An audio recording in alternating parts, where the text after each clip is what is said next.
জলবায়ু পরিবর্তনের ক্রমবর্ধমান ঝুঁকি মোকাবেলায় এবার আরও জোরালো বার্তা দিল জাতিসংঘ। আন্তর্জাতিক বিচার আদালতের পরামর্শমূলক মতামতের প্রতি সমর্থন জানিয়ে গৃহীত হয়েছে একটি গুরুত্বপূর্ণ প্রস্তাব। এতে বলা হয়েছে, বৈশ্বিক উষ্ণায়ন রোধে কার্যকর পদক্ষেপ নেয়া এবং জীবাশ্ম জ্বালানির ব্যবহার কমানো বিশ্বের দেশগুলোর আইনি দায়িত্বের মধ্যেই পড়ে। বিপুল সংখ্যক দেশ প্রস্তাবটির পক্ষে ভোট দিলেও যুক্তরাষ্ট্রসহ কয়েকটি দেশের বিরোধিতায় আবারও স্পষ্ট হয়েছে বৈশ্বিক জলবায়ু রাজনীতির বিভাজন। বিস্তারিত জাকিয়া জামান আনিকার ডেস্ক রিপোর্টে। Human activities from pollution to overpopulation.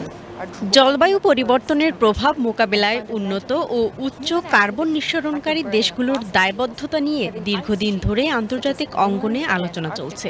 বিশেষ করে সমুদ্রপৃষ্ঠের উচ্চতা বৃদ্ধি, খরা, বন্যা ও ফসলহানির মতো সংকটে ক্ষতিগ্রস্ত দেশগুলো বারবার দাবি জানিয়ে আসছে, জলবায়ু পরিবর্তনের জন্য সবচেয়ে বেশি দায়ী দেশগুলোকেই আরও কার্যকর পদক্ষেপ নিতে হবে। সেই প্রেক্ষাপটে এবার গুরুত্বপূর্ণ অবস্থান নিয়েছে জাতিসংঘ সাধারণ পরিষদ।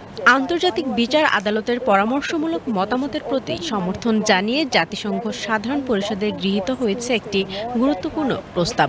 এতে বলা হয়েছে, বৈশ্বিক উষ্ণায়ন রোধে কার্যকর পদক্ষেপ নেয়া, গ্রিনহাউস গ্যাস নিঃসরণ কমানো এবং জীবাশ্ম জ্বালানির ব্যবহার সীমিত করা বিশ্বের দেশগুলোর আইনি দায়িত্বের মধ্যেই পড়ে।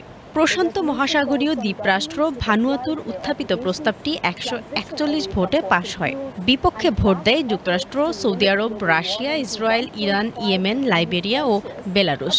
অন্যদিকে জার্মানি, ফ্রান্স, যুক্তরাষ্ট্র ও অস্ট্রেলিয়া সহ অধিকাংশ দেশ প্রস্তাবটির পক্ষে ভোট দেয়। ভারত, কাতার, তুরস্ক ও নাইজেরিয়া সহ কয়েকটি দেশ ভোটদানে বিরত থাকে।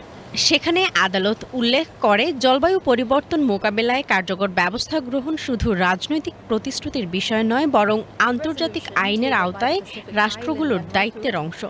যদিও এই মতামত আইনিভাবে বাধ্যতামূলক নয়, তবুও ইতোমধ্যে বিভিন্ন দেশে জলবায়ু সংক্রান্ত মামলায় এটি উল্লেখ করা হয়েছে। বিশ্লেষকরা বলছেন, এই ভোট জলবায়ু ন্যায় বিচারের প্রশ্নকে আরও জোরালো করেছে।